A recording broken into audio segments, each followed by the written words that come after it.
주셔서 감사드리며 예수님의 이름으로 기도합니다. 아멘. 찬송가 384장 순서지에 있는 찬송 함께 찬양하겠습니다.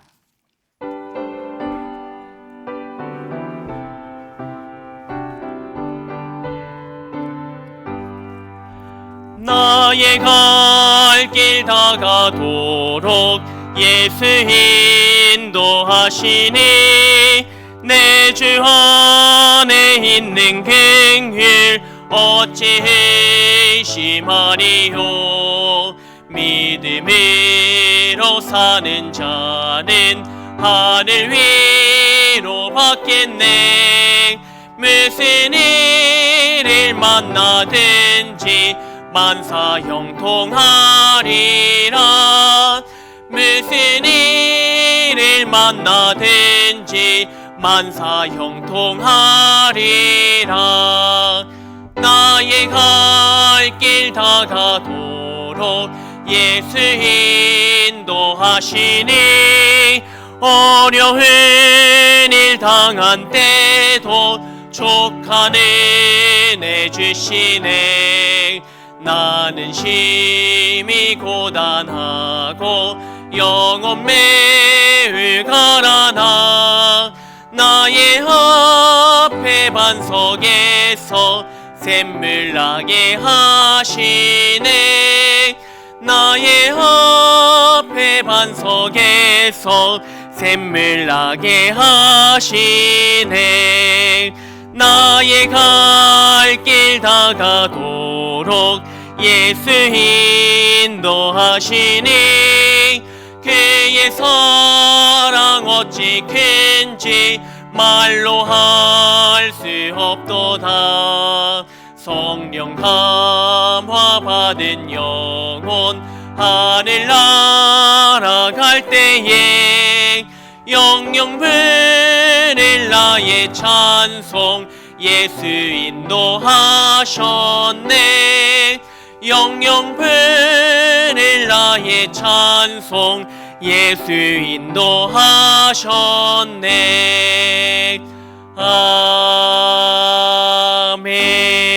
아멘. 이 시간 구역회장으로 섬기시는 유선희 권사님 우리를 대표하여 기도 인도하시겠습니다.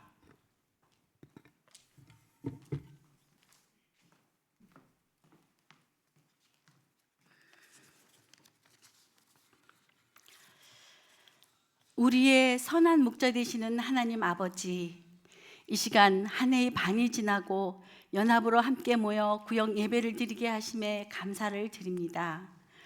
우리의 몸과 마음이 지치기 쉬운 무더위 속에서 우리의 건강을 지켜주시고 분주하고 바쁜 상황 가운데서도 여건들을 허락해 주셔서 예배의 자리에 나오게 하심에 감사를 드립니다. 이 시간 예배 가운데 성령 하나님께서 함께하여 주셔서 은혜 충만한 시간이 되게 하여 주옵소서. 우리의 연약함을 아시는 주님, 주님의 뜻을 온전히 따르지 못하고 세상의 유혹에 흔들리기도 했으며 정직한 삶을 살지 못하고 내가 지은 죄조차도 깨닫지 못하는 미련하고 어리석은 저희들을 불쌍히 여겨주시고 용서하여 주시옵소서. 주님, 오늘 연합 구역 예배 가운데 함께 해 주셔서 우리의 마음이 말씀 앞에 겸손히 서게 하여 주시옵소서. 육신의 질병이나 마음의 상처로 또한 슬픔 가운데 있는 이에게 하나님의 치유의 손길로 만져주시고 따뜻한 손길로 위로해 주시며 평안함을 허락해 주시옵소서. 주님, 우리 이문동교회 주변이 많은 변화로 아파트 대단지들이 들어서며 많은 사람들이 입주하고 있습니다. 우리 이문동 교회가 이 지역에 죽어가는 많은 영혼들을 구원하기 위하여 복음을 전하는 일에 힘쓰며 선한 영향력을 끼치는 교회가 되게 하여 주시옵소서. 코로나19 팬데믹으로 인하여 위축되어진 예배가 다시 살아나게 하시어 영아부에서 청년부에 이르기까지 교육부서가 활성화가 되어 교회가 부흥할 수 있도록 변화시켜 주시옵소서. 교회를 위하여 수고하시고 애쓰시는 김영만 목사님과 부교역자들에게 영육 간의 강건함을 주시어서 주님의 뜻을 온전히 감당하게 하옵소서. 주님, 나라를 위하여 기도합니다.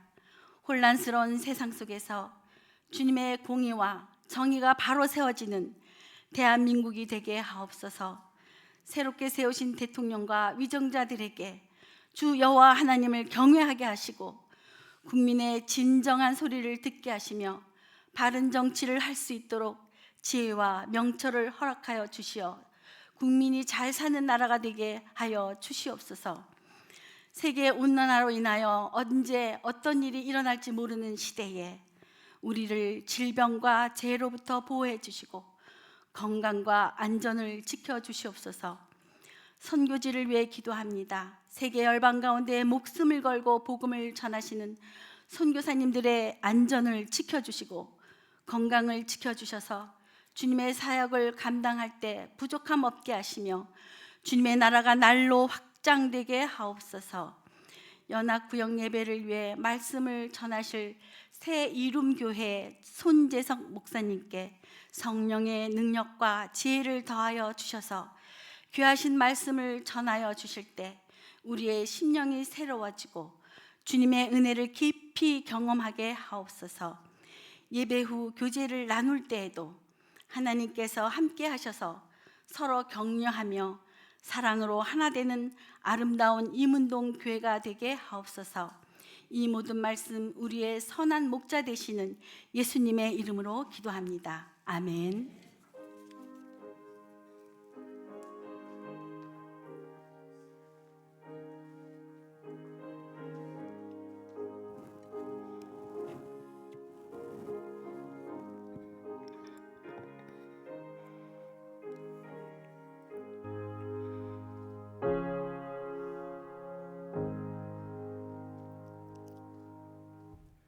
오늘 우리에게 주신 하나님의 말씀은 시편 57편 7절의 말씀입니다.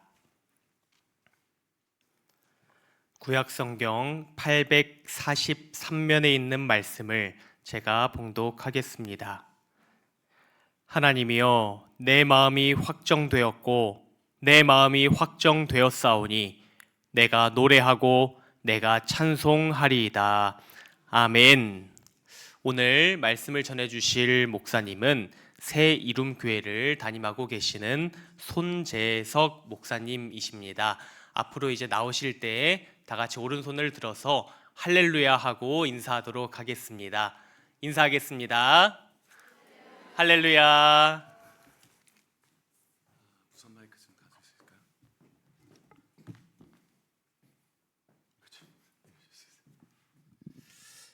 이거 좀 내려줄 수 있을까요? 네. 그다음에 우리 PPT로 좀 올려주신 제가 PPT 한번 확인하겠습니다. 안녕하세요, 손재성 목사입니다. 인사드립니다. 할렐루야. 총각 같은 목사 손재성 목사입니다. 네. 오늘 이렇게 귀한 자리에 초청되어서 간증과 저의 말씀을 통해서 여러분들의 마음에 진정한 위로와 소망을 얻는 시간이 되었으면 좋겠습니다. 얼굴을 보면 그렇게 고난이 있을까라고 하는 그런 모습밖에 안 보이잖아요. 다들 인정 안 하시네요. 이렇게 얼굴 보면 되게 아주 곱상하게 생겼잖아요. 근데 저희 큰아이가 27이고요. 이런 반응 괜찮아요. 네. 둘째가 24이고 셋째가 막내가 20살입니다. 그래서 딸, 아들 이렇게 구성된 가정에 아주 지금은 괜찮은 가정인데 얼마 전까지만 해도 CBS 새롭게 소수에 나갈 정도로 아팠던 고백이 있어서 오늘 여러분들의 그 마음과 자녀들 두고 계시는 우리 어르신들 또 교회가 교회되게 할 수 있는 그런 상황 가운데서 어떻게 이겨냈는지에 대한 간증들을 서로 나누고 오늘 말씀처럼 내 영혼이 확정되고 확정되었사오니 내가 주를 노래하고 주를 찬송하리이다. 그럴 수밖에 없었던 다윗의 고백처럼 오늘 저도 그런 고백을 하며 주님 오실 그날까지 살아갈 그 사명을 붙잡고 달려갈 은혜들을 함께 나누고자 합니다. 기대되시나요? 기대되십니까? 그럼 박수 3번 치겠습니다. 많이 치시네요. 3번. 박수 10번. 그리고 함성. 와, 우리 어른들도 함성을 낼 수 있습니다. 네. 우리 PPT에 보면 사진을 한 장 보여주시면 넘겨주시고, 예, 넘겨주시면 이렇게 이런 프로필은 목사님께 드리려고 한 건데, 네, 넘겨주십시오. 많이 있죠? 많이 사야겠습니다. 넘겨주시고, 자, 예, 하나만 넘겨주시면 되겠습니다. 자, 여기입니다. 시편의 이 57편의 배경은 다윗이 도망을 다니면서 숨어왔던 곳이 아둘람 굴이라는 곳입니다. 혹시 성지순례 다녀오시면서 이곳을 한번 방문하신 분도 계실 텐데요. 이 아둘람 굴이라는 곳은 처음 들어갈 땐 서서 들어가지만 깊숙이 들어가면 엎드려서 들어가야 될 곳이 대부분입니다. 한 곳이 아니고 아둘람 굴은 수십 개가 넘는 굴들이 유대 광야 안에서 있었기 때문에 이 아둘람 굴이라고 하는 명칭이 딱 여기다라고 말할 수 없는 그런 곳들이 많습니다. 그 중에 하나의 사진들을 제가 직접 가서 보고 또 체험했던 사진들을 찍어서 여러분들에게 보여드리는 것입니다. 이 아둘람 굴은 처음 들어갔는데 서서 들어가다가 중앙쯤 가면 서 있습니다. 그런데 다윗이 57편에 썼던 그 내 영혼이 확정되고 내 마음이 확정되었으하니라는 이 구절을 쓸 때는 서서 쓰는 게 아니라 엎드려서 하나님께 울부짖고 기도하는 상황 가운데 썼던 곳이 바로 이 아둘람 굴에서 시편 57편을 작성하게 되었습니다. 아둘람이라는 이 내용은 성서에서 7번이나 정도 나오는데요. 이곳에 그만큼 다윗이 머물면서 하나님께 고백하고 하나님께 매달리고 하나님을 붙잡을 수밖에 없었던 그 상황과 환경 가운데 오직 하나님이 신실하시고 오직 하나님만이 나의 모든 것을 이루시는 분이시다라는 것을 확증하기 위해서 매번 증거하는 장소가 바로 아둘람 굴입니다. 우리는 이게 아둘람 굴 같은 칠흑 같은 어둠 속에서 살아올 때가 있는 것 같습니다. 저는 71년생 돼지띠입니다. 그래서 그렇게 안 생겼잖아요. 그렇게 생겨셔서 이렇게 쳐다보고 계신 분도 계신데, 저에게 있어서 인생은 아둘람굴 같은 거예요.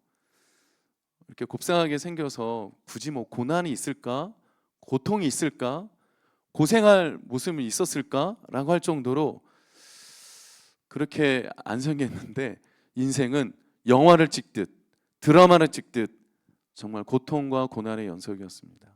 그럼에도 불구하고 하나님은 때에 따라 돕는 은혜를 주셔서 감당할 만큼만 딱 하시고는 건져주시더라고요.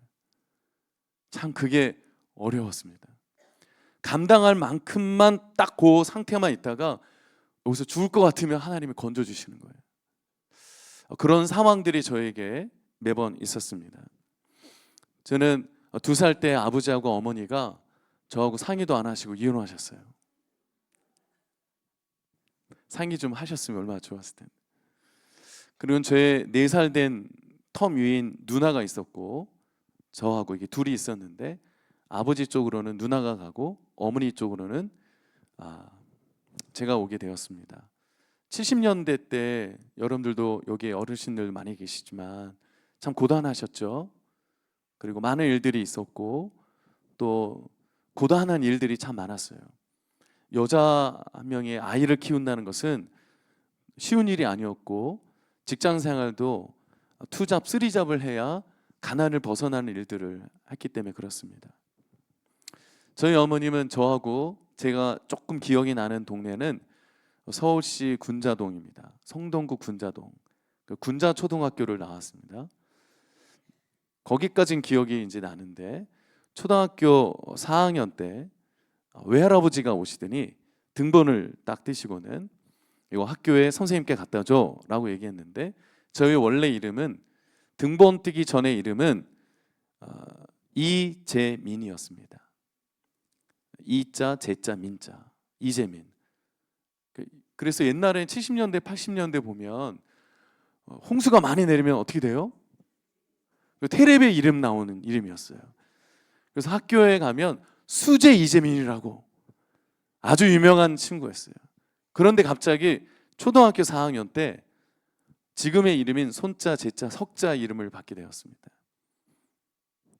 제가 그때부터 너무 충격을 받아서 가뜩이나 아버지가 없어서 학교에서 왕따를 당하고 있는데 거기다가 이름까지 바뀌니까 놀림을 받기 시작했습니다. 그 이후로부터 저는 말을 하지 않게 되고 말을 더듬게 되고 땅만 보고 다니기 시작하고 가장 중요한 학창 시절에 결핍 현상이 많이 일어나기 시작했습니다. 성품도 성향도 언어의 구사력도 전부 다 결핍이었습니다. 더더욱이 가장 아픈 사건은 지금은 은혜였지만 초등학교 4학년 때 이름이 바뀌어서 이제 이사를 하게 되어가지고 그 근처죠. 근자동 안에서 이사를 하게 돼서 이사를 하고 들어가는데 집 구조가 지금도 오니까 그런 구조가 많더라고요. 단독 주택 안에 장독대가 있는 구조가 있습니다. 그 장독대 구조를 광으로 만들어서 방을 세를 준 거예요. 근데 제가 너무 어린 적 기억에는 그 광으로 들어가는 것이 왜 여기 우리가 살아야 될 집인가? 우리는 이쪽으로 들어가야 되지 않아요, 엄마? 라고 얘기했더니 아무 말 안 하고 그 광으로 들어가게 되었습니다. 그 조그만 방에 저 어머니가 있는 거고, 그리고 학교 갔다 오는데 자꾸 뒤에서 뒤가 쫓아와요. 우리 반 학생이 자꾸 쫓아오는 거예요. 그래서 열심히 앞으로 달려가는데 그 집 앞에 딱 섰습니다. 근데 그 친구도 그 집 앞에 딱 서는 거예요. 알고 봤더니 주인집 아들이야. 우리 반 학생이고, 그 김성진이라는 친구인데 그 성진이의 집에 광에 저희가 들어가게 되었습니다. 그런데 참 예수 믿는 분이 얼마나 중요한지를 그때 처음 알았습니다. 그 김성진 어머님은 교회 다니셨고 그때 당시엔 집사님이셨어요. 근데 저를 아들이라고 불러주시더라고요. 그래서 이사하자마자 어머님이 일을 나가셨기 때문에 혼자 있는 저를 보고 저희를 찾아오시더니 집에서 저녁 식사를 밥 한 끼를 따뜻하게 아주 흰 밥에 맛있는 밥에 이렇게 해가지고 밥 한 끼를 해주신 게 아직도 기억이 남고, 그 기억 때문에 그 성진이 어머님 때문에 그 집사님 때문에 제가 예수님에 대한 부분을 더 많이 알게 되었습니다. 그래서 예수님을 알기 위해서는 예수님을 만난 사람들의 삶을 보면 예수님을 만날 수 있을 것 같은 거죠. 그분은 제가 그 집에서 8년을 살았는데 8년 동안 변함없이 아들이라고 얘기했습니다.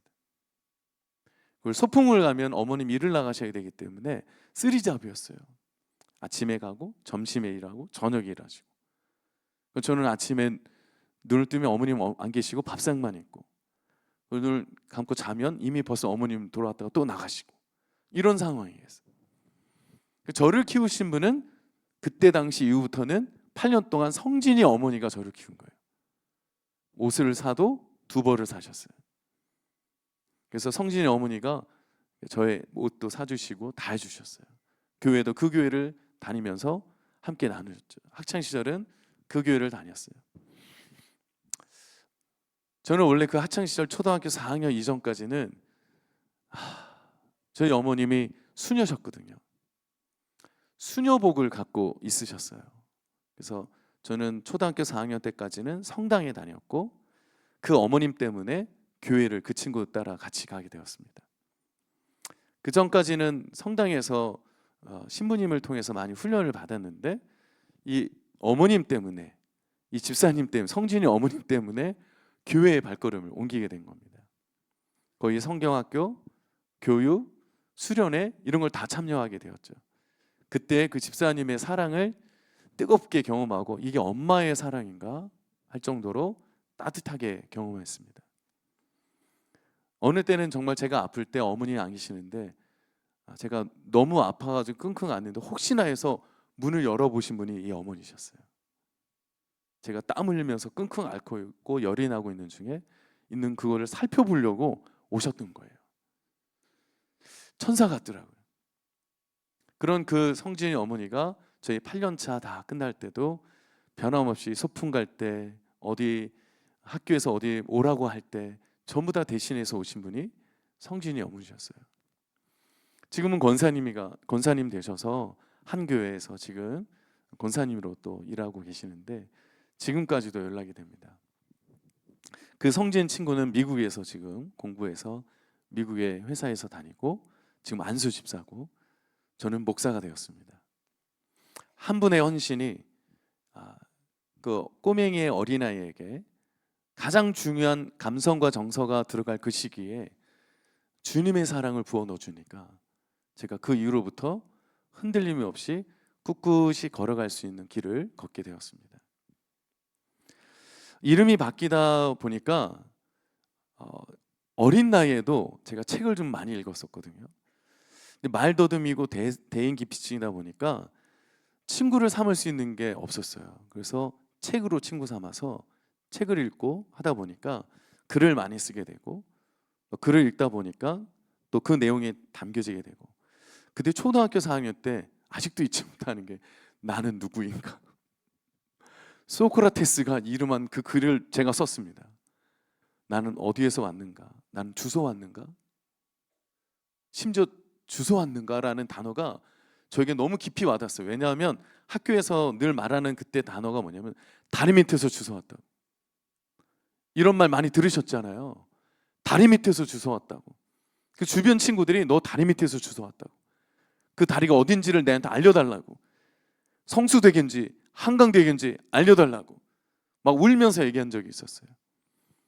그런 정체성 때문에 난 어디에서 와서 어떻게 살고 어디로 가는지 난 누구인지 부모의 사랑은 어떻게 된 건지 이거에 대한 물음표가 너무 많았던 이런 초등학교 이후의 학창시절이었습니다. 그러다 보니까 사진 한 장도 없고 중학교, 고등학교 사진 한 장이 없었습니다. 저희 아이가 큰아이가 학교에서 중학교 때 기억이 우리 딸이 중학교 때 학교에서 부모님의 학창시절 사진을 교복 입었으면 교복, 사복 입었으면 사복의 사진들을 가져오라고 얘기하는 거예요. 근데 없어가지고 제가 부탁을 드려서 디자인하는 사람한테 합성을 만들어가지고 제가 그 딸한테 이런 모습일 거야 하고는 합성을 해서 준 적이 있습니다. 그 정도로 사진이 없어서 대학교 때 사진은 있는데 중고등학교 사진이 없는 거예요. 그만큼 제가 저의 정체성, 저의 자존감이 완전히 땅의 바닥이었습니다. 여러분 중학교, 고등학교 시절에 학생들에게 있어서 가장 중요한 것은 자존감이거든요. 누가 든든히 세워줄 수 있는 버팀목이 있으면 그 자존감은 커지기 마련인데 그 버팀목이 결핍이 되니까 자존감도 무너지게 된 겁니다. 그니 대인기피증에 말더듬에 거기다가 음치까지. 제가 좀 이따 찬양 한 곡은 부를 겁니다. 음치인지 아닌지 확인해 보시기 바랍니다. 그때 그 이후로부터 저는 학창 시절에 정말 어떻게 이렇게 살아갈 수 있을까 할 정도로 정말 가난하고 마음도 가난하고 인생의 목적도 인생의 방향도 인생의 비전조차 찾아볼 수 없는 그런 상황이었습니다. 그런데 그 교회에서 함께했던 성진이 어머니가 저에게 편지를 이렇게 하나 보냈습니다. 대학교쯤 들어갈 그 시점에 그 집에서 나와야 되는 상황이 되었으니까 편지를 하나 주시면서 저에게 그때 주셨던 말씀이 빌립보서 4장 6절로 7절 말씀이었어요. 그때는 재서가라고 써주셔야 되는데 이름 두 개를 같이 써주는 거예요. 재미나 재서가. 참 지혜롭지 않아요? 안 그런가요? 재미나 재서가 이렇게 써주셨어요. 그리고는 빌립보서 4장 6절 7절을 써주고 아무것도 염려하지 말고 오직 모든 일에 기도와 간구로 너희 구할 것을 감사함으로 하나님께 아뢰라. 그리하면 모든 지각에 뛰어난 하나님의 평강이 그리스도 예수 안에서 너희 마음과 너희 생각을 지키시리라 하고는 이 말씀을 붙들고 하나님을 붙들고 살아가야 돼라고 편지글을 보내주셨어요. 제가 그 편지글을 평생 잊지 못하고 다 외워버렸습니다. 그 말씀을 붙들고 학교 여기는 아니어도 서울과학기술대학교 제가 경영학과를 들어갔는데 거기는 또 4년제 그때 산업대학이었습니다.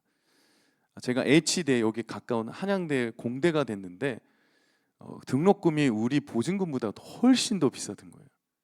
제가 그래서 담임 선생님께 말씀을 드려서 이 성적이면 4년 전에 받을 수 있는 학교를 좀 알려주십시오라고 했더니 여기 산업대학 거기에서 4년 전액을 받고 낮에는 일을 하고 밤에 공부하는 학교로 가게 되었습니다. 그럴 수밖에 없는 게 너무 가난했기 때문에. 그 와중에 저에게 가장 힘들었던 또 하나의 아픔은 고등학교 2학년 때 어머니가 전화를 받았던 거예요. 그때는 전화를 받으니 막 통화하는데 막 우시는 거예요. 제가 잠을 자고 있는 것 줄 알고 계셔서 그런지 막 우시는 거예요. 그 어렴풋이 얘기 나눈 거 보니까 아까 4살 된 터민 누나하고 통화한 거였어요. 막 울면서 미안해, 내가 잘못했어, 막 이러면서 막 우시는 거였어요. 그때 어렴풋이 그 수화기로서 들리는 소리가 이제 학교에 들어가서 지금 대학교 2학년이 되었다는 거예요. 숙대라는 거고 무용과 출신이라는 것을 그때 전화 통화하면서 알게 된 거예요. 저는 잠자면서 그걸 들은 거죠. 누나가 있었어? 이렇게 된 거예요. 제가 처음으로 누나가 있다는 것을 그때 처음 한 거예요. 아무도 외가 쪽에서 친가 쪽에서 알려주지 않으셨어요. 친가 쪽은 만날 수도 없었고 외가 쪽에서만 저를 보호한 거였어요. 친가 쪽에서는 아들을 찾으려고 막 했는데 도망 다니시는 거예요. 나에게 누나가 있었어? 4살 텀에 누나가 있었다고? 제가 그래서 학교 다닐 때 고등학교 3학년 때 일부러 숙대를 한번 가봤어요. 여기 혹시 이수연 씨 있냐고. 과마다 이수연 씨 있냐고 이렇게 붙여가지고 한번 다녔어요. 그랬더니 여기는 여자대학교인데 남자가 왔다고 저를 쫓겨내야 하더라고요. 여기 이수연 씨 있냐고 외치기도 해봤어요. 우리 누나 이름인데 이수연 씨 있냐고, 무용과라고 하는데요, 이수연 학생이 있는지 확인해 주시겠어요? 라고 숙대를 다녔어요. 근데 반응이 없었더라고요. 전혀 답이 없고 돌아왔습니다. 나에겐 누나가 있었구나. 이수연이란 누나가 있었구나. 그걸 마음에 담고 저의 20대가 시작이 됩니다. 그 20대 시작에 많은 또 어려움이 있죠. 가난이 계속 이어지니까 직장 생활을 낮에 하고 밤에 일을 할 수밖에 없는 선택을 하게 된 거죠. 주간을 가야 되는데 일부러 야간을 가게 되었습니다. 그래서 야간을 가고 낮에 일을 하고 밤에 공부하는 거. 코리아 제록스로 가게 되었고, 코리아 제록스라는 회사는 복사기를 닦는 회사예요. 복사기를 그때 당시에는 기업에 각 층마다 복사기를 두어서 프린트 복사할 수 있게 하고 그를 관리하는 오퍼레이터를 일을 하게 되었습니다. 근데 제가 맡은 지역이 어디냐면 우리 종로구에 있는 개동의 현대건설 본사였습니다. 그 본사에 이렇게 각 층마다 복사기가 거기 건물이 커가지고 3-4대 정도가 됐는데 제가 4층, 5층, 6층 이렇게 3개 층을 담당하게 되었습니다. 같이 출근을 하고 그 관리하는 거예요. 그래서 9시 출근해서 4시에 퇴근하고 4시 퇴근해서 저는 학교로 가는 거예요. 이렇게 저에게 계약직으로 일을 맡겨주셔서 그를 하게 되는데, 그곳에 저 고등학교 친구가 거기 들어와 있는 거예요. 저는 복사기를 닦고 거기서 일을 하고 대단하다. 하나님은 왜 이렇게 자꾸 나는 자존감 떨어뜨리는 일만 주시나. 복사기를 만지려면 그 검은색 토너가 있거든요. 그 토너를 닦고 이렇게 해야 되니까 얼굴이 많이 묻고 손도 지저분해집니다. 그럼에도 불구하고 저는 그 일들을 해서 돈을 벌어서 가정에 보탬이 되는 일을 해야 되고 또 저의 생활비를 좀 벌어야 되는 상황이었기 때문에 그렇습니다. 그러다가 군대를 갔다 오고 학교에 이제 마지막 졸업쯤 되는데 우리 지도 교수님이 저에게 너무 좋은 직장을 소개해 주셨어요. 성적도 좋으니까 너 이런 회사를 들어갈 수 있게 한번 해봐라 해서 4개 회사를 넣습니다. 그 4개 회사를 다 원서를 넣었는데 그때 당시에 제 기도 제목이 뭐냐면, 하나님, 이왕이면 햇빛이 쨍쨍 들어오는 집과 회사를 좀 이동시켜 주세요. 반지하 단칸방에 햇빛 들어오지 않는 그 집에서 이제 좀 벗어나게 도와주세요. 그리고 제가 다니는 회사는 만약에 허락이 된다면 햇빛이 쨍쨍 들어오는 회사가 되게 도와주세요. 이렇게 좀 소소한 기도 제목이 있었어요. 그래서 네 군데를 다 넣었는데 네 군데가 다 됐습니다. 다 돼서 그 중에 한 회사를 제가 선택했는데, 첫 번째 회사는 주식회사 효성이라는 회사였고, 두 번째 회사는 신성건설, 세 번째는 주식회사 사망까뮤 무역회사였고, 마지막 네 번째는 주식회사 한진이라는 대한항공 그룹 계열 본사 계열이었습니다. 여기 보니까 여기 가면 평생 햇빛 쨍쨍 들어올 것 같은 거예요. 아싸 하고 여기를 갔습니다.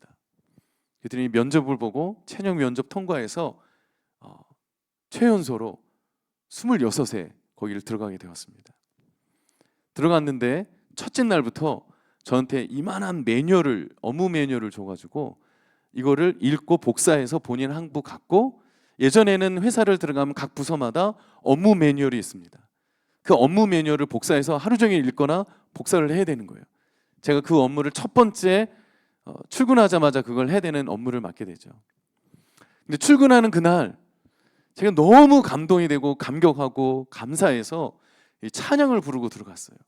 이와 같은 때엔 난 노래하네, 사랑을 노래하네, 주님께 이와 같은 때엔, 막 이렇게 부르면서 들어가는데 경비 아저씨가 저를 막 어이 청년 일로 와, 이러고 있대. 왜요? 일로 빨리 와. 귓속말로 저에게 여기 원불교 회사야.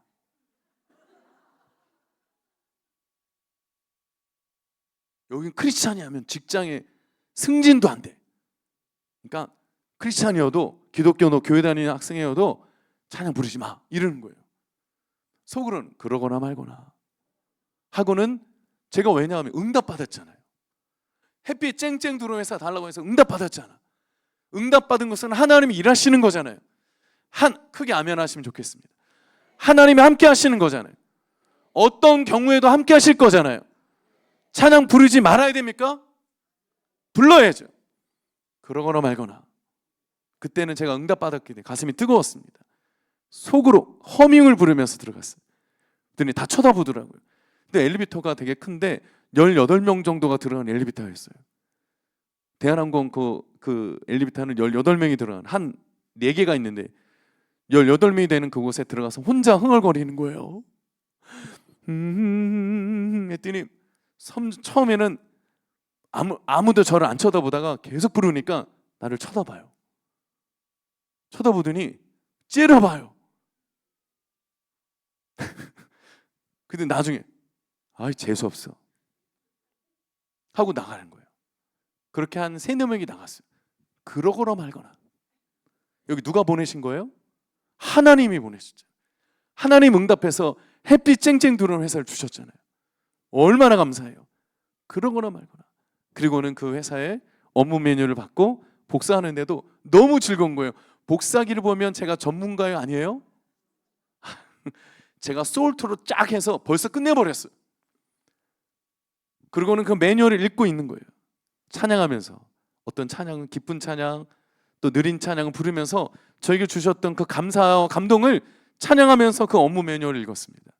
근데 하루 끝날 쯤 되니까 총무과장님이 오시더니 오늘 신입사원 38명 회식이 있다는 거예요.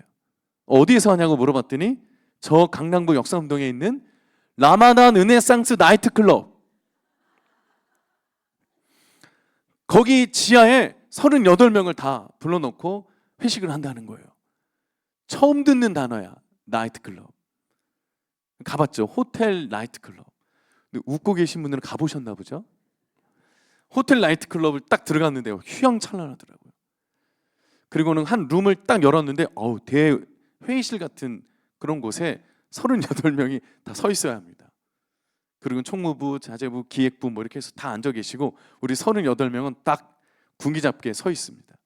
그러면 기획실 전무님이 오신다는 거예요.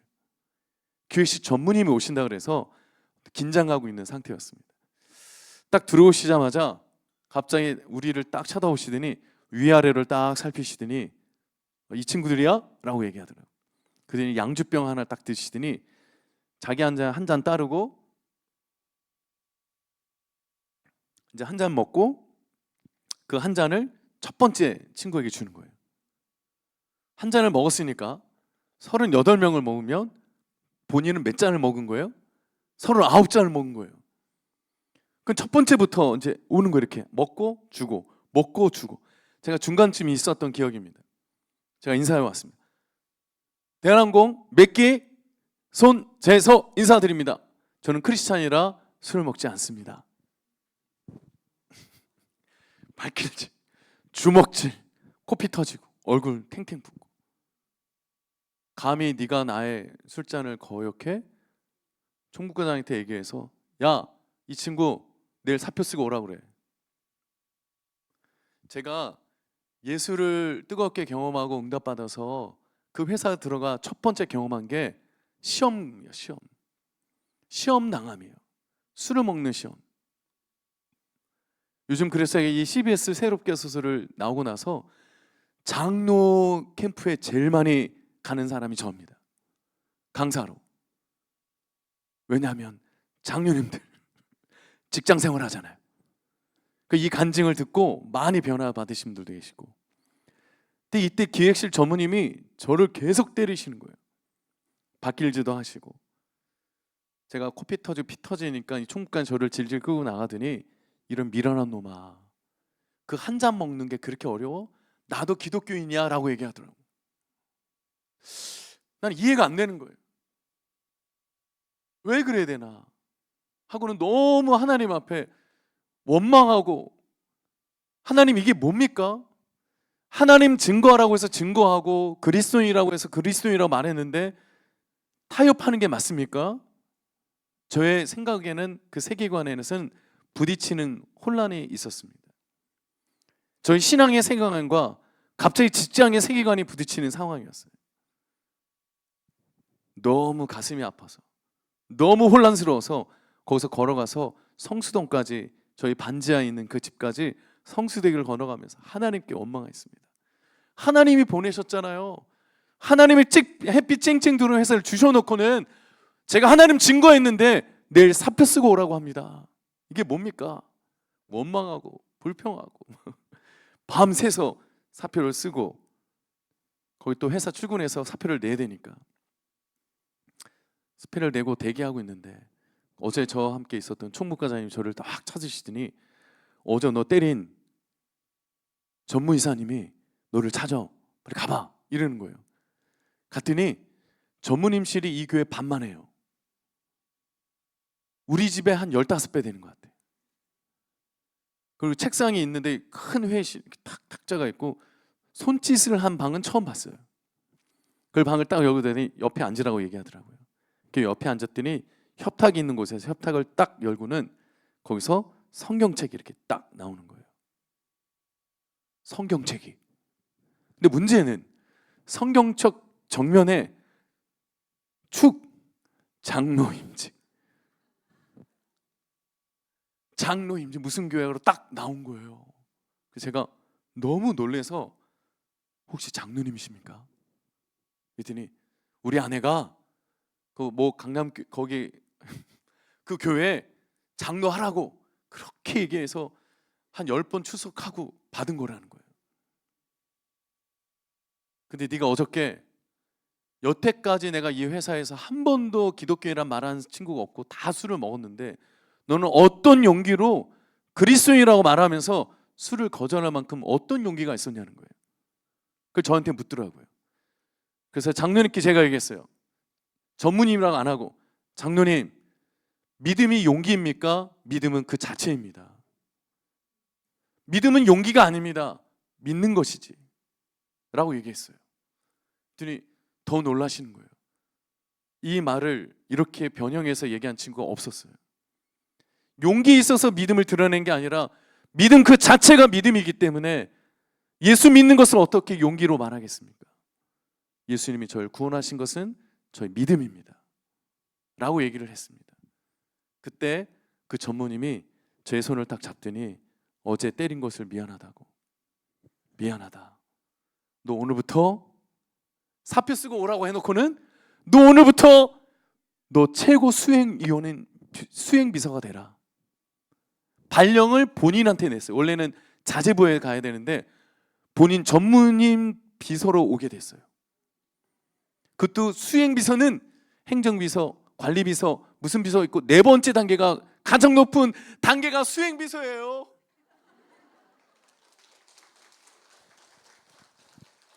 하루아침에 수행비서 대리가 됐어요. 그리고는 저에게 세 가지 부탁을 하는 거예요. 첫 번째, 너 나에게 성경을 가르쳐줘. 두 번째, 기본적 교리 좀 가르쳐줘. 세 번째, 찬송가 좀 가르쳐줘. 그리고 네 번째, 기도문을 작성하는 법 좀 가르쳐줘. 이거를 6개월 동안 제가 제자 훈련 시켰습니다. 그리고는 어디 교회 갔더니 굴러있는 기타 하나를 제가 청테이프로 붙여서 줄을 새 거로 붙여서 기타를 이렇게 눈으로 배운 적도 없습니다. 어깨너머로 봤던 그 코드를 누르고 주법을 이렇게 눈으로 보면서 이렇게 찬양을 이렇게 연주하는 것을 계속 연습해 왔었는데 그 청테이프 붙인 걸 가져와서 장로님, 우리 매주 화요일 날 11시 50분에 우리 전무님실에서 저와 함께 일단 예배하고 기도하는 방법을 가르쳐 드리고 싶은데 어떠신가요? 하고 했더니 오케이 하신 거예요. 제가 지금 기타를 가져와서 딱 기타 치려고 했더니 이 기타 왜 청테이프를 붙였냐는 거예요. 넥이 부러진 거라고. 넥이 부러진 기타를 청테이프를 붙여서 줄만 새 거로 바꾼 거라고. 그랬더니 그 다음날 바로 최고 좋은 오베이션 기타라고요. 뒤에 동그란 오베이션 기타 동그란 걸 주셨어요. 그래서 그걸 기타를 치고 막 찬양을 하는데 문을 삐끔 열더니 전무님 비서가 8명이나 됐거든요. 기획실이다 보니까 비서가 많았어요. 8명이 전부 다 크리스찬 아니라고 저한테 말했거든요. 근데 문을 딱 열고 찬양하고 막 하는데 문을 딱 했는데 미스터 손, 나도 들어가도 돼요? 이러는 거예요. 왜요? 그랬더니 나 크리스찬이야. 나 성가대야, 성가대. 오 마이 갓. 크리스찬 아니라고 그랬. 아니 여기 회사는 크리스찬 얘기하면 승진 안 된다고 해서 안 한 거야. 이렇게 얘기하는 거 솔직하게. 들어오시라고. 3명이 예배를 드리는 거예요. 그 다음 주 화요일 날 또 되면 찬양이 3명이서 됐어요. 부흥됐습니다, 1명이. 3명이서 또 찬양사가 인도하고 기도하고 기도문을 작성하는 걸 계속 연습하고 우리 장로님을 연습시키고 또 하고 있는데 삐끔 문 여는 거예요. 두 번째 비서. 알고 봤더니 1번부터 8번이 다 크리스찬이야. 근데 무교로 쓴 거예요. 무교. 이 회사는 원불교 회사다 보니까 여기 원불교 회사 보니까 이 크리스찬이라고 얘기하면 안 된다는 거예요. 승진도 안 된다는 거예요. 그래서 그때 당시엔 그랬어요. 지금은 안 그러지만 그때 당시에 한 명이 들어오고 해서 다 8명이 다 들어왔어요. 부흥됐습니다. 기타 넥 부러진 기타 청테이프 하나 때문에 8명이 다 예배드리는 매주 화요일마다 대한항공 신예배가 시작된 거예요. 별로 안 좋아하시는군요. 네. 대한항공 신예배가 그때 당시 96년도 7월에 처음 생기기 시작했어요. 그때 당시 신예배를 예배를 드리면서 8명이 예배 드렸더니 8명의 또 친구들 데려오고 예학부 친구 데려오고 하다 보니까 인원이 점점 늘어나 30명이 됐어요. 그래서 그곳에서 못하니까 그 대한항공 본사 맞은편에 우리 서서문교회라는 교회가 있어요. 서서문교회 지금도 있습니다. 그 맞은편은 정동제일감리교회고 정동제일감리교회 뒤편이 대한항공 본사 건물이에요. 본사 맞은편에 서서문교회인데 이 서서문교회 유아부실을 빌려서 매주 화요일 이제는 저녁으로 바꿔가지고 7시 반에 신우예배를 드리기 시작했어요. 그 인원이 3년 만에 300명이 되었어요. 그렇게 너무 잘 되니까 이제 수행비서로서 이제 제가 대리 과장 대리까지 되는 시점이 됐는데, 젊은 나이에 저는 꿈에 이제 한국을 접고 미국으로 가고 싶은 마음이 있었어요.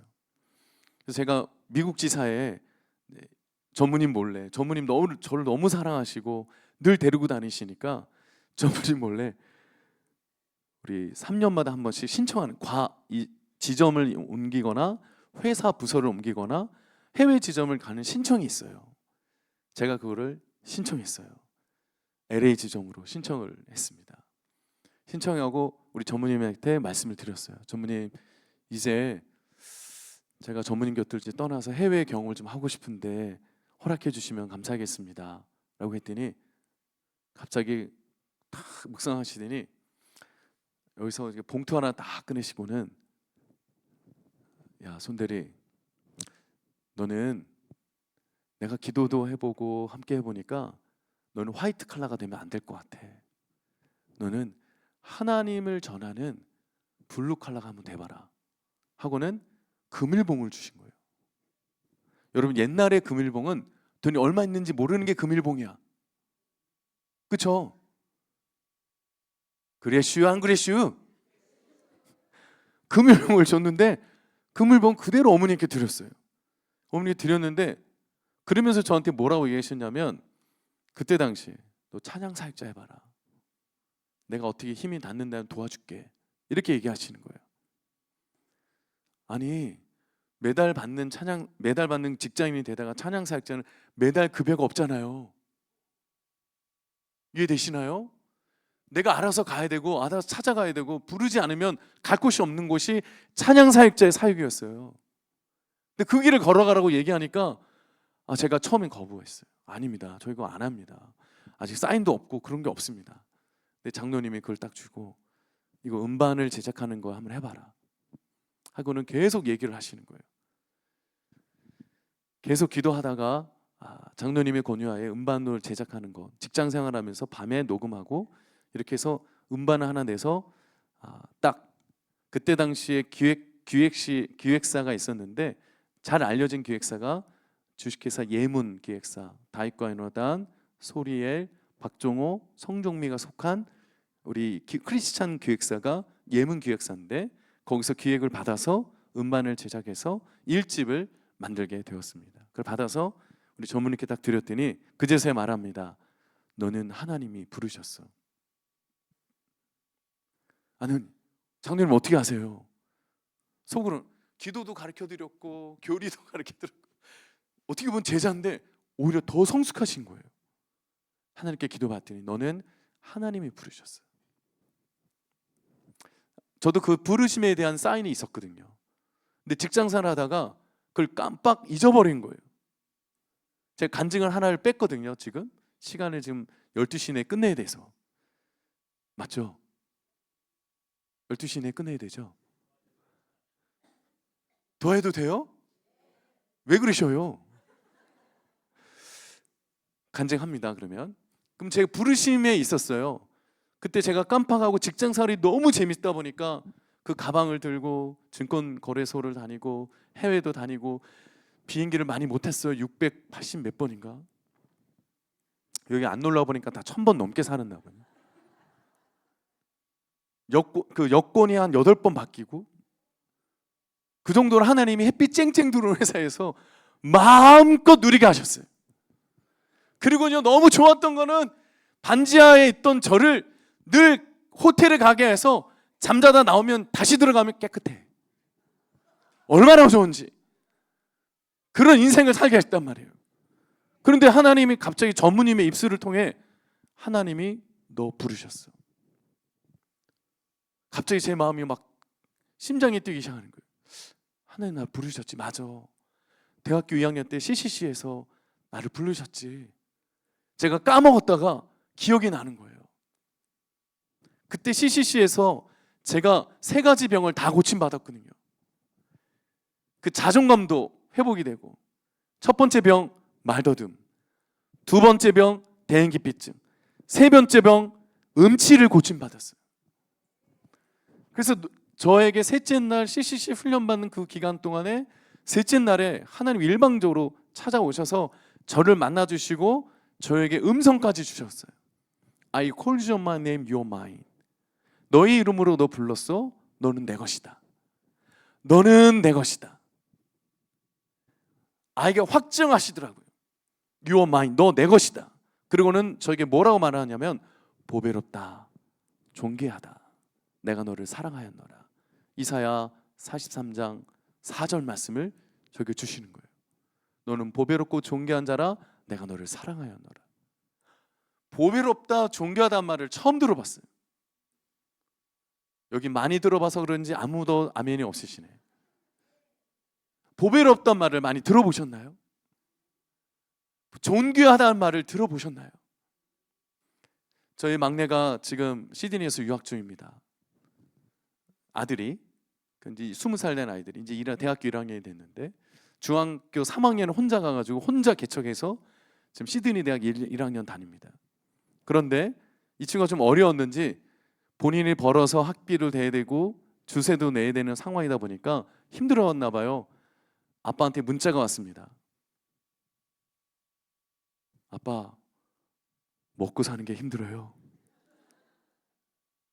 그래서 제가 장문의 글을 보내서 이사야 43장을 똑같이 보냈어요. 아들아, 너는 하나님 앞에 보배롭고 존귀한 자녀야. 하나님 너를 사랑하셔.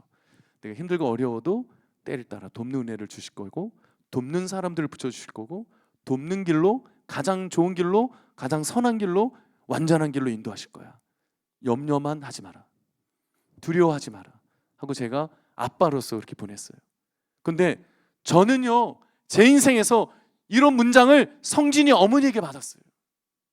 우리 어머님께가 아니고 내 친부모가 아니라 다른 부모에게 받았다는 거예요.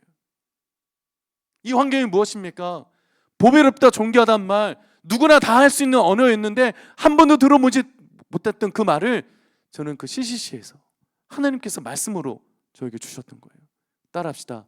가슴에 손을 얹고 나는 보배롭다. 나는 존귀하다.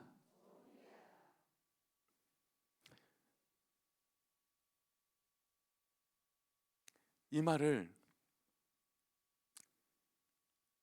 자녀들에게 좀 해주세요.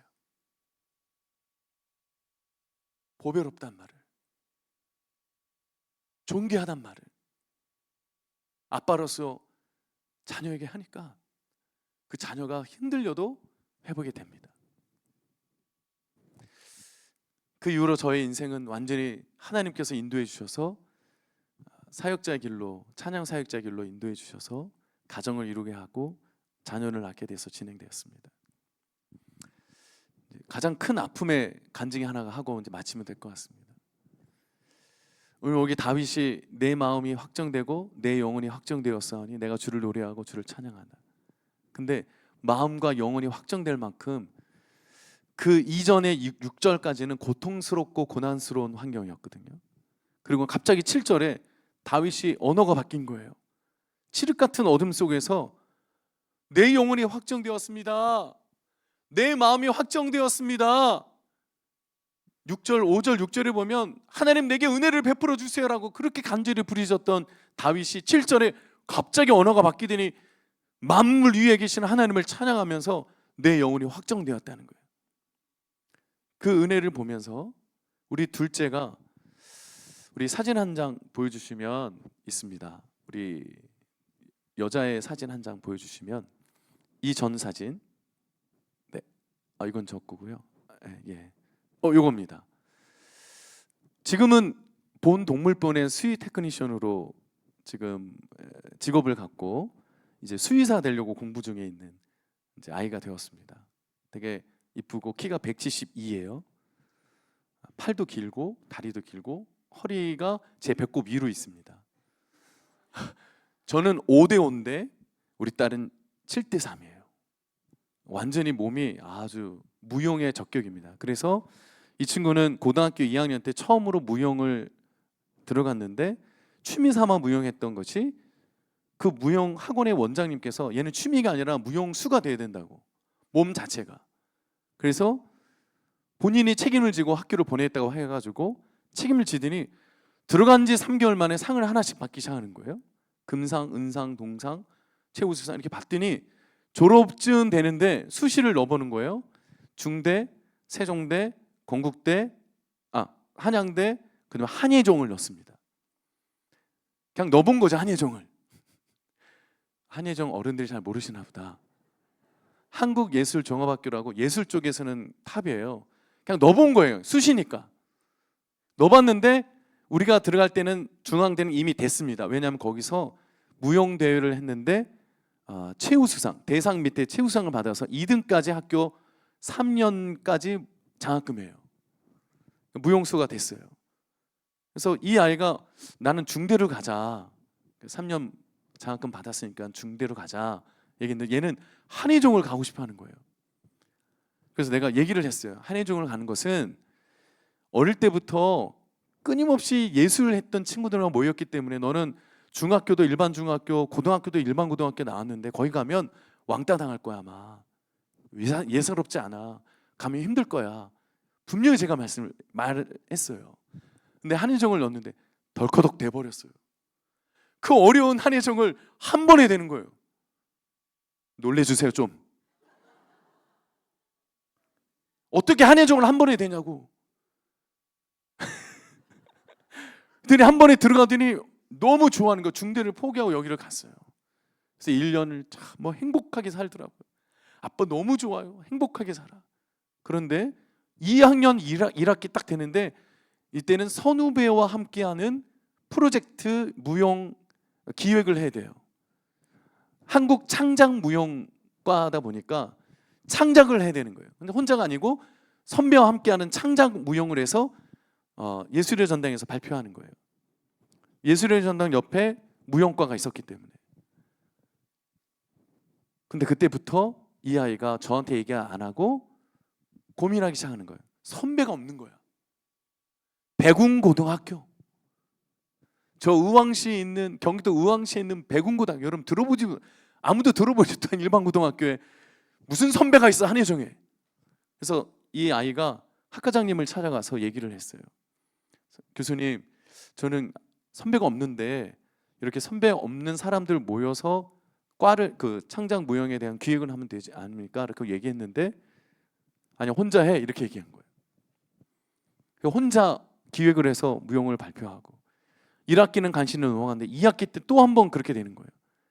그때부터 이 아이가 왕따를 당하기 시작하는 거예요. 왕따를 당하고 헤매고 공부도 잘 안 하고 2학년 2학기 말 정도 됐을 때 기말고사쯤 되는 것 같아요. 경찰서에서 전화가 왔어요. 양재 경찰서. 근데 그 경찰서에서 새벽 3시에 전화 왔는데 혹시 여기 손여진이라는 학생의 아버님 되십니까? 네. 그런데요. 그랬더니 그 저쪽 그 수화기 뒤쪽에서 막 큰 소리를 외치는 소리가 있어요. 우리 아빠는요 목사예요. 막 발버둥 치며 우리 아빠는 목사라는 거예요. 이게 뭐지? 하고는 여기 와 보셔야 될 것 같다고 하고 저희 아내하고 새벽 3시 30분에 양재 파출소를 갔어요. 그랬더니 바닥에 누워서 술고래 마음대로 내가지고 토해가지고 그리고 아내는 아무 말 안 하고 그 바닥을 다 닦았어요. 옷도 다 닦아주고 저도 아무 말 안 하고 그 아이를 업고 차에 태워서 집까지 왔습니다. 집에 왔는데 제가 새벽이니까 새벽기도 그날 못 가고 잠을 자다 보니까 떴는데 이 아이가 또 없는 거야. 또 어디로 간 거야? 전화도 안 되고 들어왔다가 나와버린 거예요. 잠자는 사이에 나갔어요. 그 다음날 또 양재경찰서. 우리 아빠는요 목사예요. 도대체 그 말을 왜 하는 거야? 목사 딸이 싫다는 거예요. 나는 목사 딸이 싫고 우리 아빠 자체가 좋은데 왜 목사가 되어서 우리 아빠는 왜 성도들에게 찾아가야 되고 성도들 때문에 아파야 되고 성도들 때문에 쓰러져야 되고 성도들한테 딱이 맞아야 되고 왜 이래야 되냐는 거예요. 저요 교회에서 딱이 3번 맞았어요. 제 인생에 20대부터 딱이 맞는 것 같아. 그래서 싫어서 그거를 13번 했습니다. 경찰서를 찾아간 게 왜 꼭 양재 경찰서야? 어느 날 양재 경찰서를 지나 하루 마지막 이제 14번째는 어디에서 찾았냐면 저기 한강대교에서 찾았어요. 한강대교인지 성수대교인지 전화가 왔어요. 경찰에서. 이거는 일반 파출소 경찰이 아니라 직접 경찰 형사가 전화가 왔어요. 이 아이가 어떤 아이가 혹시 손여진 아이가 맞냐고 했더니 이 아이가 대교 위에 있는데 부모님 오셔야 될 것 같다고 자살을 하려고 거기에 서 있었습니다. 여기서 딱 4m 거리인데도 불구하고 그 4m가 40m 정도 되는 느낌이에요. 너무 멀어 보였습니다. 그 이름을 불렀어요. 여진아. 막 울어요. 아빠 나 너무 힘들어. 나 죽을 거야 라고 얘기하더라고요. 나 같은 자는 아빠한테 도움이 안 되는 것 같아. 여러분 사단의 영은 자꾸 우리 그 마음을 참소시키는 거예요. 안 된다. 너 부족하다. 너 연약하다. 너는 안 되는 애야. 뭐 이렇게 사단은 악한 영은 그 마음을 막 무너뜨리게 만들어요. 제가 더 기도하는 마음으로 아니야. 너는 보배로운 존재야. 존귀한 자녀야. 하나님의 뜨거운 자녀야. 너를 버릴 수 없어. 하고는 제가 한 발짝 또 한 발짝 이렇게 찾아가서 끝내는 이 아이가 아빠 말을 듣고는 그 아이가 멈춰서 제 손을 잡았어요. 그 손을 잡고 이 아이가 펑펑 울더니 기절을 했어요. 몇 끼를 안 먹었나 며칠을 영양실조에다가 온 게 다. 그래서 병원에 갔더니 영양실조였고 뭐 영양이 너무 없어서 삐쩍 말라버렸습니다. 이 아이를 돌보고 또 돌봐서 그게 뭐 먼 이야기가 아니고요. 2023년도 6월 달이에요. 2년 딱. 3학년 1학기 되기 전에 중퇴를 하고 이 아이를 아르바이트 시키다가 저하고 몽골 좀 가자. 몽골에 가면 심장병 수술 우리 교회가 심장 수술한 친구들이 있는데 심장 수술한 친구들을 만날 수 있어. 한번 가서 보자. 하고는 우리 심장 수술한 아이들을 본인도 병실에 가서 한번 봤기 때문에 같이 가겠다는 거예요. 그래서 갔습니다. 아까 그 사진 한번 보여주시면 노란 머리 사진 한번 보여주시면 이전 노란 머리 이러고 다녔어요. 근데 지금 웃는 거예요. 웃는 거. 우리 교회에서 수술한 친구가 그 저 딸 옆에 하나 1, 2, 3 여자애 3명을 저희가 수술한 거예요. 500만 원씩 해서 3명 수술했는데 이 아이들이 이제 커서 언니를 만나게 된 거죠. 손잡고 있어요. 이 아이들을 일주일 동안 머리를 감겨주고 옷을 입혀주면서 그 사랑을 나누고 머리 띠도록 해주고 이 아이들이 여진이만 계속 졸졸 따라다니는 거예요. 그래서 이 아이가 여기서 8일 동안 여기 몽골에 있으면서 광야에서 그 들판에서 무릎을 꿇고 펑펑 울면서 하나님을 외치기 시작했어요. 하나님 나 좀 살려주세요. 내 마음 좀 확정시켜 주세요. 하나님 나 좀 도와주세요. 하나님 내게 은혜를 베풀어 주세요라고 시편 57편 다윗이 아둘람굴에서 4, 5절, 6절에 그렇게 은혜를 베풀어 달라는 말을 이 아이가 몽골 들판에서 하나님의 이름을 외치며 하나님의 은혜를 구하고 하나님의 구원을 구하는 아이의 고백으로 회복되기 시작하는 거예요. 그때 이 아이가 하나님을 만났습니다. 떼굴떼굴 굴고 울면서 막 2시간을 기절하더라고. 그랬더니 보호하고 살펴주니까 그제서 일어나더니 아빠 뭐라고 얘기하냐면 끝까지 기다려줘서 고맙습니다. 그때 저도 이제 무너진 거죠. 그제서야 저도 울었습니다. 한 번도 안 울다가 끝까지 기다려주셔서 감사합니다. 이제 저 하나님 만났으니까 걱정하지 말라고. 그러더니 이 모습은 그때 하나님 만난 지 3일 후에 이 교회를 찾아가서 우리 성경학교 하려고 준비하고 있는 과정이었어요. 이게 사진을 찍어서 나는 이 사진 없는 줄 알았는데 나한테 하나 준 거예요. 아빠, 내 옛날 모습입니다. 이 사진 그래도 하나 간직하실게. 청년 캠프나 청소년 캠프 가서 설교하거나 기도하실 때 이 사진 보여줘라고 얘기하더라고요. 그래서 이 아이가 이렇게 회복이 돼서 얼굴 웃으면서 찍은 사진이고, 돌아와서는 이제 봄 동물병원에 수의 테크니션이 되고, 테크니션 되더니 지금 수의사 되고자 학점은 이제 2학년까지는 학점이 있었기 때문에 그 2학년 학점과 학점은행제를 하면서 4년제 대학을 들어가려고 지금 공부를 또 하고 있는 거예요. 수의사 되겠다는 거예요. 이야, 지금 얼마나 예배를 잘 드리고 새벽 기도를 하고, 저보다 더 전도사예요. 목사보다 나. 지금 우리 교회 전반적인 것을 다 감당하는 친구예요. 음악도 잘해, 디자인도 잘해, 노래도 잘해, 저보다 다 잘해요. 성품도 좋아. 이 친구가 수의사 되면서 본인이 꿈을 갖기 시작했습니다. 사랑하는 성도 여러분, 저는 깨달은 게 하나 있습니다. 문제 없는 성도 없고 문제 없는 인생 없습니다. 그런데 우리가 그 문제 앞에 어떻게 하나님을 바라보고 의지하느냐가 중요하고, 내 입술에서 어떤 고백을 하느냐에 따라 하나님이 함께 하시느냐, 하나님 잠깐 멈추고 계시느냐, 늘 함께 하시지만 잠시 멈추고 계시느냐.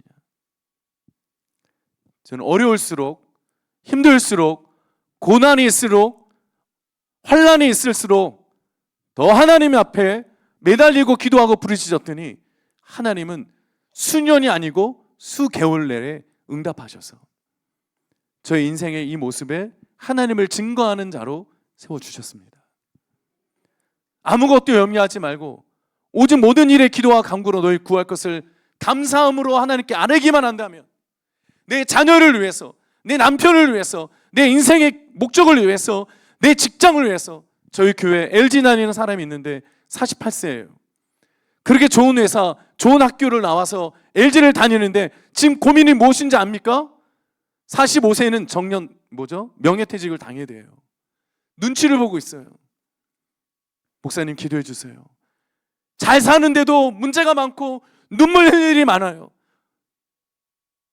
너무나 부유한 자인데도 불구하고 고통스럽게 눈물 흘리며 기도하는 자들이 있습니다. 그런데 찾지 못하는 게 뭐냐면 하나님을 못 찾는다는 거죠. 자기의 중심으로 살고, 자기 의의로 살고, 자기 계획으로 살고, 자기 만나는 사람들로 살려고 하더라. 그러다 보니 세밀한 하나님의 음성을, 선명한 하나님의 응답을 경험하지 못하는 거죠. 우린 고백해야 합니다. 하나님, 내 영혼이 확정되었습니다. 내 마음이 확정되었습니다. 내게 은혜를 베풀어 주세요. 우리 함께 고백해 볼까요? 내 영혼이 확정되었습니다. 이 소리보다 더 커야 합니다. 힘이 빠져도 주님의 은혜가 있으면 힘이 들어갑니다. 내 영혼이 확정되었습니다. 시작. 가슴에 손을 얹고 내 마음이 확정되었습니다. 내게 은혜를 베풀어 주세요. 여러분, 이 기도를 매일 외쳐보세요. 저는 오늘도 새벽 기도를 끝나고 바로 여기로 이동하면서 왔습니다. 저에게 너무 감사한 것은 이런 고난과 고통이 내 인생에 수많은 일들이 있어도, 수많은 간증, 저만 간증이 있겠어요? 손 목사만 간증이 있겠냐고요? 여러분들의 인생에 간증이 없겠습니까? 저기 와서 이 간증하는 이유는 하나님이 저를 통하여 여러분들의 마음과 여러분들의 생각을 지키시고자 저를 불러주신 게 아니겠습니까? 그렇다 하면 내 마음이 확정되고 내 영혼이 확정되었사오니 내게 은혜를 좀 베풀어 주세요. 우리는 어려울수록 하나님께 부르짖어야 돼요. 잘 될수록 하나님의 이름을 고백할 수 있어야 합니다. 그럴 때 우리의 인생의 물음표가 우리 인생의 느낌표로 바뀌게 됩니다. 사랑하는 성도 여러분, 여러분들 때문에 이 교회가 아름답게 세워져 가고 있습니다. 여러분들의 눈물의 기도로 목사님과 함께 힘있게 해서 이 지역에 교회를 세우며 아까 기도한 것처럼 다음 세대를 세워가는 이 지역에 이 교회가 우뚝 서 있습니다. 여러분들의 매일의 간증이, 매일의 고백이, 매일의 찬양이 울려 퍼질 때 간증자가 많아지겠죠. 매주일 간증자가 많아질 겁니다. 신앙의 매너리즘에 빠져서 헤매는 게 아니라 지금 우리가 설 때고, 지금 우리가 은혜 받을 때고, 지금 우리가 간증하면서 주님의 나라, 주님의 교회를 세울 때입니다. 오늘 이 교회를 통해서 손재성 목사님과 같은 이런 간증자들이 집사님, 권사님, 장로님, 우리 목사님, 교육자들 모두 다 간증대회가 있어서 하나님만 높여드리는 인생의 아름다운 신앙의 열매들이 많이 맺기를 간절히 원합니다. 우리 찬양 한 곡 하고 마치도록 하겠는데요. 예수로 나의 구주 삼고. 저희 어머님이 욕 간증만 하고 하나 더 하고 언제 올지 모르니까 저희 어머님이 수녀 되시다가 이제 후반에 갑자기 희병을 앓게 됐어요. 호흡 근육 무력증. 호흡 근육 무력증. 코로 들여 마시고 입으로 내뱉고. 이게 안 되는 병이에요. 코로 들여 마시세요. 시작. 이게 안 되는 병이 호흡 근육 무력증. 산소호흡기 끼고 있는 상태였어요. 갑자기 물을 마시는데 코로 나오시고 너무 어려워하시더라고요. 그러다가 병원에 갔는데 의사 선생님이 바로 중환자실로 가버리셨어요. 그게 바로 2010년 제가 예능교회에서 사역을 하고 있을 때 저희 어머니 2011년도에 돌아가셨는데 65세에 돌아가셨어요. 근데 이 병을 앓게 된 것은 4년 전 61세에 이 병이 앓게 됐어요. 2007년도인가 8년도에. 그때부터 호흡 근육 무력증. 그런데 병원에 갔더니 갑자기 서약서에 서약을 해야 된다는 거예요. 어머님이 많이 살아도 3개월. 아니 서서 들어갔는데 갑자기 사인하라는 내용이 많이 살아도 3개월이라는 거예요. 일단 살려주시라고 하고 사인을 하고 수술 들어갔는데 이제 가슴 절개 수술을 했습니다. 알고 봤더니 흉성 쪽에 암이 생겼고 심장에 무리가 가서 호흡을 하지 못하도록 횡격을 막아버린 거예요. 호흡 근육 무력증이 됐어요. 여러분들의 그 근육이 이렇게 떨리는 것도 그게 근육 무력증의 일환이래요. 근데 어머님은 호흡으로 온 거예요. 횡경으로. 그래서 심장 수술해서 그걸 제거해서 자가 호흡하도록 수술을 한 게 가슴 절개 수술을 하게 되었어요. 심장 수술까지 같이 했는데 46바늘 목서부터 가슴 절개를 톱으로 잘라서 절개 수술을 하셨습니다.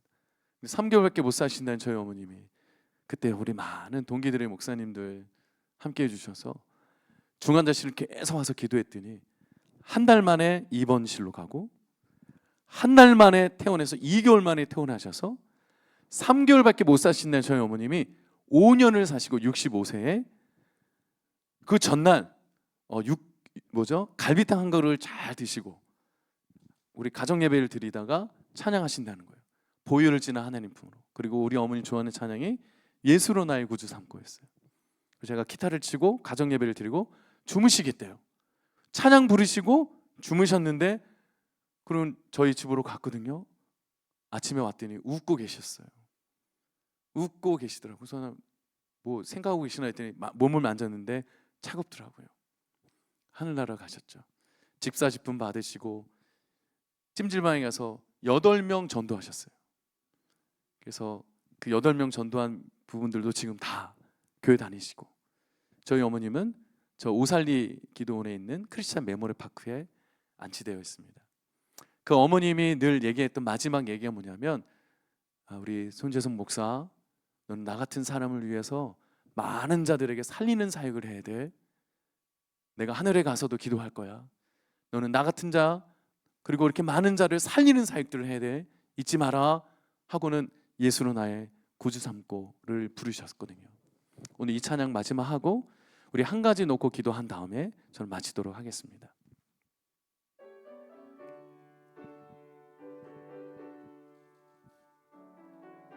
예수로 나의 구주 삼고 예수로 나의 구주 삼고 성령과 피로써 거듭나니 이 세상에서 내 영혼이 하늘의 영광 누리도다. 이것이 나의 간증이요, 이것이 나의 찬송일세. 나 사는 동안 끊임없이 구주를 찬송하리로다.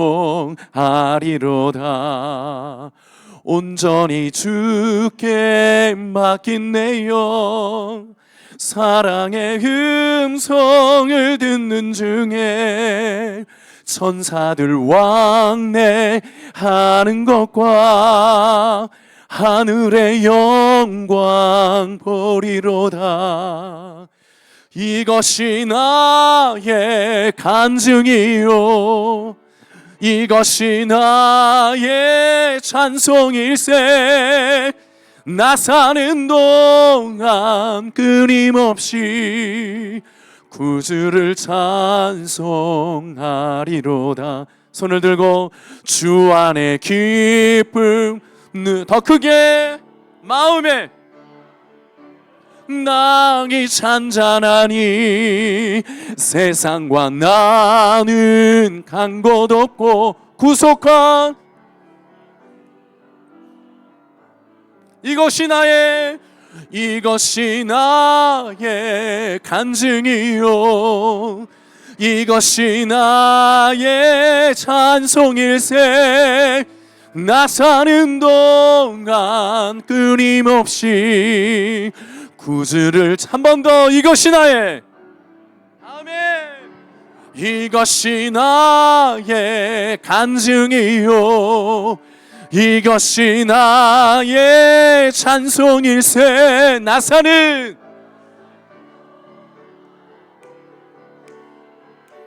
구주리 한 번 더 합니다. 이것이 나의 간증이요, 이것이 나의 찬송일세. 나 사는 동안 끊임없이 구주를 찬송하리로다. 구주를 찬송하리로다. 구주를 찬송하리로다.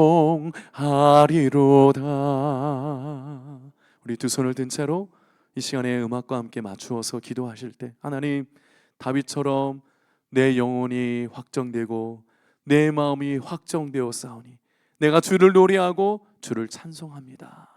이 간증의 모습이 날마다 우리 삶 가운데, 우리 자녀들의 믿음의 가정에, 이 교회에 있게 해달라고 두 손을 높이 들고 주여 한번 크게 외치며 간절하게 기도합니다.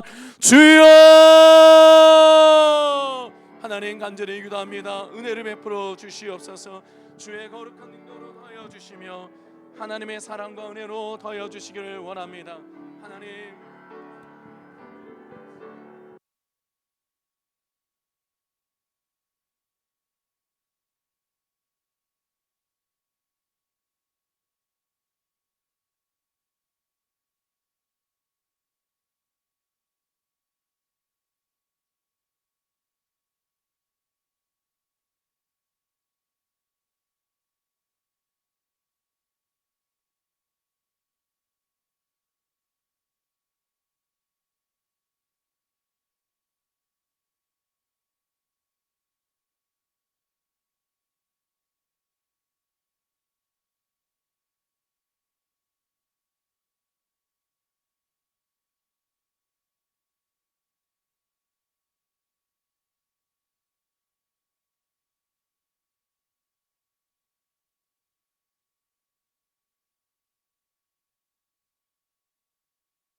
자, 우리 이제 찬양 382장 찬송하시면서 우리 봉헌하는 시간에 갖도록 하겠습니다.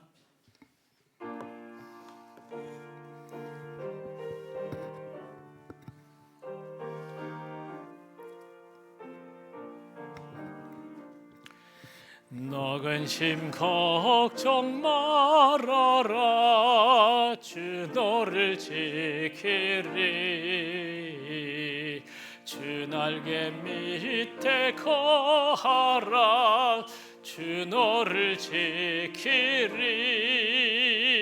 주 너를 지키리 아무 때나 어디서나 주 너를 지키리 늘 지켜주시리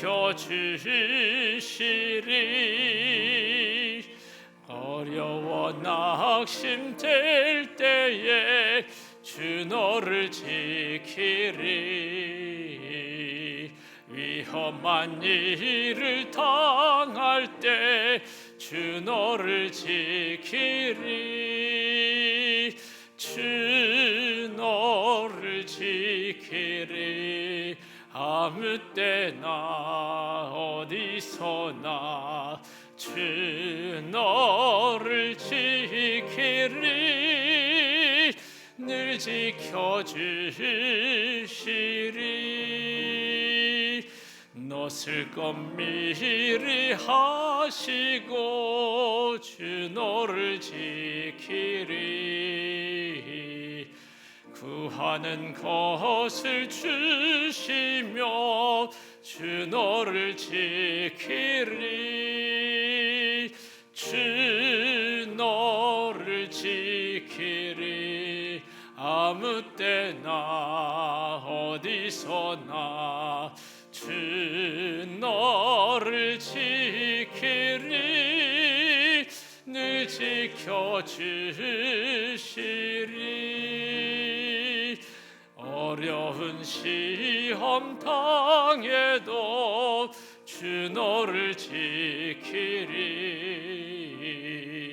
구주의 품에 거하라 주 너를 지키리 주 너를 지키리 아무 때나 어디서나 주 너를 지키리 늘 지켜주시리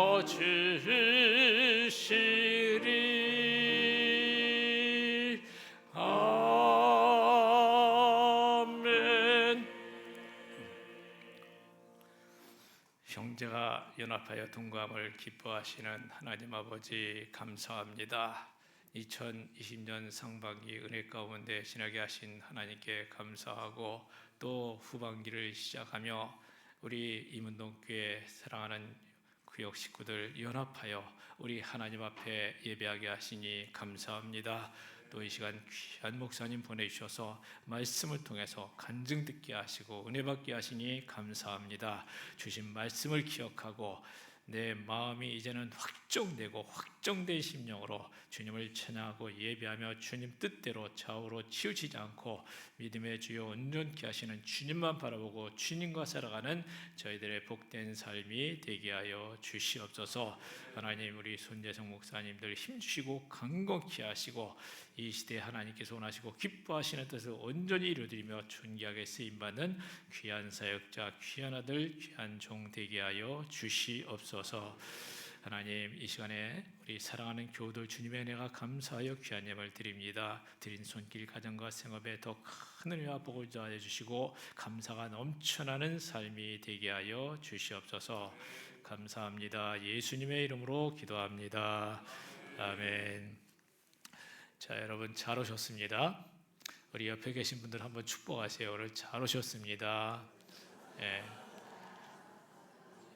오늘 연합 구역 예배 마치고 우리 주방에 아주 맛있는 음식이 준비되어 있습니다. 오늘 메뉴가 뭔지 아세요? 우리 보양식으로 삼계탕을 준비했대요. 그러니까 우리 구역별로 함께 맛있게 드시면서 교제하는 시간이 되셨으면 좋겠습니다. 그리고 이 시간에 특별한 시간 아주 짧게 한 가지 순서가 있는데요.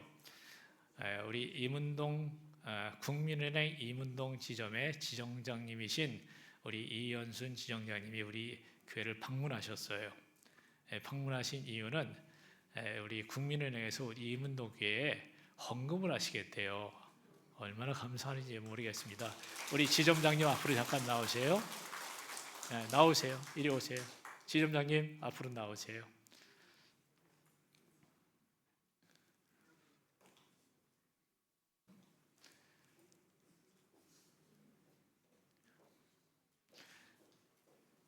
그냥 제가 소개만 하면 너무 그런 것 같아요. 잠깐 나오셔가지고 짧게 말씀 좀 인사 좀 부탁합니다. 이리 오세요.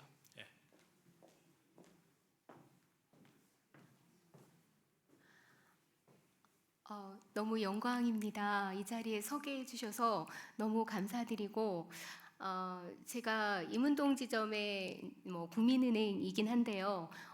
인근에 처음 발령받아서 근처에 다른 교회도 있기는 한데 여기가 임은동이잖아요. 그래서 임은동 교회가 가장 좀 멋들어진다 생각도 들었고, 그래서 막무가내로 찾아왔었고, 또 목사님 너무 은혜롭게 저 맞이해 주셨고, 또 기회가 돼서 임은동교회에서 또 좋은 일들 많이 하시더라고요, 간접적으로. 그래서 은행 차원에서 도와드릴 수 있는 방법을 찾다가 이렇게 다른 뜻으로 쓰실 수 있도록 이번에 이제 기부를 하게 됐습니다. 그래서 좋은 일에 많이 쓰실 수 있도록 저도 기원할 거고요. 아마도 더 멋진 발전이 있으실 거라고 생각합니다. 감사합니다.